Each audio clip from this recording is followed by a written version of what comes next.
Bonjour Madeleine, je m'appelle Angelina Worrett, je suis à l'affiche du film Leurs enfants après eux et je vais vous parler d'une émission qui s'appelle 16 millions de jeunes.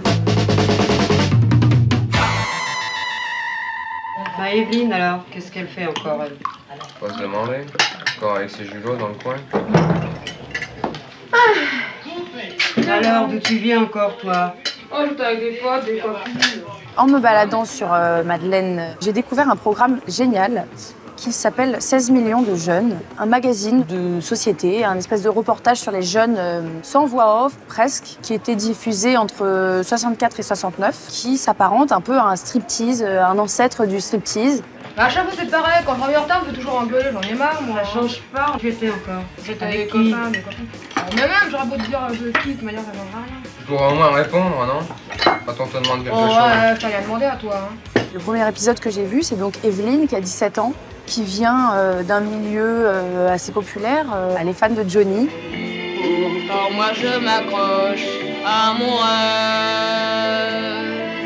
J'y crois comme au jour quand tu te lèves. Et que fais-tu dans la vie? Rien. Ah, tu fais rien? Non, je travaille pas pour le moment. Tu ne travailles pas pour le moment. Et quelle est ta vedette préférée? À l'idée. Ah, tu aimes bien Johnny Hallyday? Oui. Bravo. Et elle chante, elle a arrêté l'école à 14 ans. Papa, là je sais rendre copier une chanson des Beatles, là, travailler ça prend 2 L ou un L? Deux. Et elle rêve de devenir chanteuse. Ne joue pas ce jeu-là, je n'ai rien contre toi. À un moment, on la voit, je crois qu'elle est à Gare de l'Est, dans une espèce de cabine. Je sais pas si c'est pour entendre sa voix ou enregistrer un disque peut-être. Et donc on la voit faire ça, on la voit chanter chez elle devant son miroir, avec ses parents qui comprennent pas bien en fait pourquoi elle rêve d'une autre vie. Toute la journée, tu brailles et tu chantes devant la glace, tu fais des grimaces. Hein? Bah alors, Ça faut n'en bien que je finit pas. m'apprenne. Si un jour je monte sur scène, faut bien que je m'apprenne quand même, non? Tu comprends pas? Oui, mais il faudrait peut-être que tu fasses autre chose parce qu'il n'y a pas de raison que tu sois toujours là planté devant ce tourne-disque. Elle parle, elle dit si j'arrive pas à devenir chanteuse, je ferai comme ma mère. Si la chanson ça marche pas, je travaillerai, je partirai le matin, je rentrerai le soir, puis je me marierai, j'aurai des enfants, j'amènerai la vie comme mes parents, et tout sera fini. Ça fait écho avec mon personnage de Stéphanie dans Leurs enfants après eux, qui rêve aussi d'ailleurs d'une vie autre que celle de ses parents. Leurs enfants après eux, réalisé par Ludovic et Zoran Karma, c'est un film qui parle de l'adolescence, des rêves, du premier amour, de déterminisme social aussi. L'hystérie complète. J'ai vu un deuxième épisode qui s'appelle La Bécane. C'est marrant parce qu'il y a un plan, à un moment, ils sont sur la moto et il y a le même dans le film, dans Leurs enfants après eux. Pourquoi aimez-vous la moto? Ah, là le problème. La moto, question vitesse. Déjà, moi j'aime bien la vitesse. Et ça ferait. Ouais, puis on a la cote, ça veut dire ça. Bah, les gens ils nous regardent, là au moins on se fait remarquer. C'est une bande de mecs un peu genre voyous sur les bords, ils ont les cheveux longs, c'est donc, je sais pas, en 66, c'est en 66, Bécane. Moi quand je discute avec ma mère, je me dispute alors. Elle est pour la jeunesse, mais elle aime pas notre façon de nous habiller, la façon d'avoir les cheveux longs, la façon de parler. Pareil que ma mère.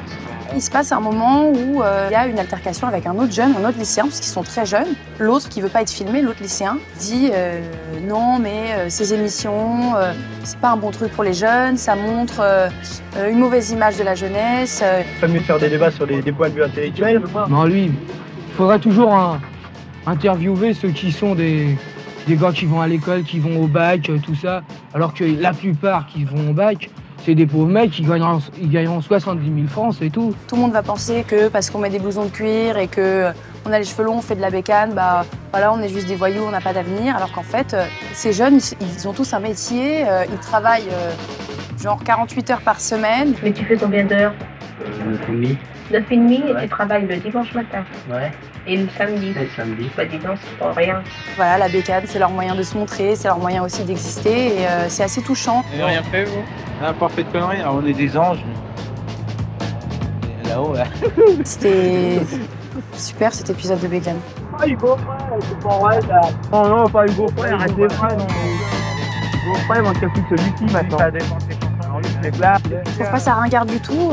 Moi, j'adore leur façon de parler parce que déjà, ça me fait penser à mon père qui parle un peu comme ça. Voilà, l'argot un peu parisien. T'as le pognon, t'as 300 francs, 300 balles pour l'entrée. Après, t'en as pour 1000 balles là-dedans. Après, tu prends un coup, t'en as pour 600 balles. Donc, tu prends la En fait, on dirait des vieux, mais parce que voilà, c'est les vieux d'aujourd'hui. Pardon à nos vieux, ils sont pas si vieux que ça. Non, mais les bêtises que j'ai faites, si j'ai des enfants, ça empêche de le faire. Il y a des trucs qu'on fait qu'on devrait pas faire quand même. Ouais, parce que de sortir le soir, je trouve que c'est pas raisonnable. Pourtant, vous voulez sortir le soir. Ah ouais, mais voilà. C'est une des premières émissions, je crois, qui parle des jeunes et racontée par des jeunes. Parce que, en fait, le réalisateur Bernard Boutier, je crois qu'il s'appelle, avait 22 ans quand il a commencé ce programme. Il dit, finalement, les jeunes étaient hyper à l'aise avec moi puisqu'on avait le même âge, donc on se comprenait, il n'y avait pas de sentiment de jugement ou justement d'être pointé du doigt ou quoi que ce soit. Et il raconte qu'il passait 3-4 semaines avec eux et donc voilà, ensuite ça devenait très fluide. C'est en immersion chez les gens, avec les gens et c'est vraiment comme striptease quoi. Je vous invite à le regarder.